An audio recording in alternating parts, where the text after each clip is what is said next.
Situacija koju smo svi prošli utjecala je neke pozitivne stavke u našim životima. Oni koji imaju kuće više su se posvetili vrtovima, oni koji žive u stanovima ipak su pronašli način da i svoje domove učine zelenijima, da unesu cvijeće, da unesu biljke. Kolektivna svijest se promijenila. Znatiželjni smo i puni pitanja. Došli smo na pravu adresu Vrtni centar Viškovo. Idemo ih malo više pitati što saditi, i kako uopće početi. Dođite s nama. Anabela, otkrite nam što se u ponudi ima Vrtni centar Viškovo.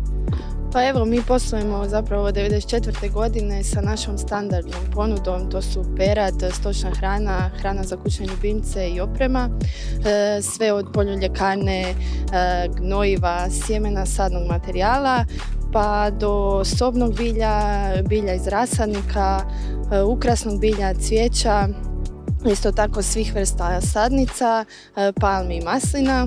Također dolje imamo veliki izbor vrtnih vaza, ukrasnih vaza, opločnika, sve za vrt, sve za dom i moram napomenuti cjelokupni asortiman Bosch i Stihl proizvoda. Vidite sve što treba. Tako je, također i servis proizvoda, ovlašteni smo Stihl servis, tako da evo, sve za vrt, za uređenje vrta. Sve na jednom mjestu. Je li javnost u zadnje vrijeme ipak osvještenija po pitanju sadnje i vrtova i balkona i gredica? Naravno je. Svi smo bili primorani biti doma i imali smo više vremena za razmišljanje kako o vlastitom uzgoju povrća, od sjemena, od presadnica, tako i do uređenja balkona, vrtova i okućnice.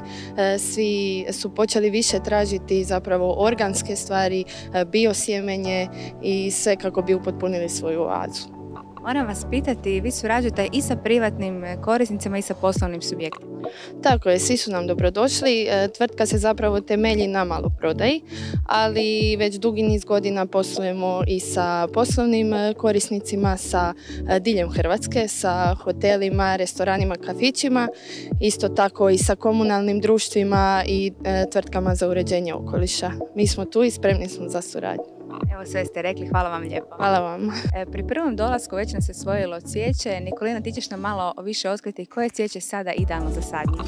Pa u proljeće je najviše traženo razno balkonsko cvijeće, ljetnice, odnosno jednogodišnje biljke koje koristimo kako bi upotpunili naše postojeće vrtove, uredili balkone i tako unijeli malo boje i svježine. U naš prostor najpoznatije su nam naravno pelargonije, surfinije, petunije. Kod uređenja gredica koriste se najčešće begonije, tagetesi, različite vodenice. I tu imamo još puno različitih vrsta cvijeća, ljetnica sa različitim paletom boja. Njih karakterizira u biti to što cvatu cijelo ljeto, znači od proljeća pa sve do kasne jeseni, ali nikako ne smijemo zaboraviti trajnice i ukrasno bilje koje nam zapravo kroz cijelu godinu unose, znači stvaraju temelj našeg vrta u kojem boravimo. Ste nam jako lijepo rekli, ja sam sigurna da u ponudi imate i sve vrste začinskog bilja, jesam li u pravu? Tako je, mislim, trudimo se imati. Najčešće uvijek najpoznatiji nam bosiljak koji je uvijek tražen.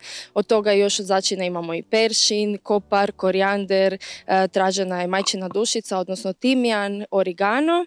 A znači kao neizostavni sastojak koktela ljetnih i menta je sad najtraženija.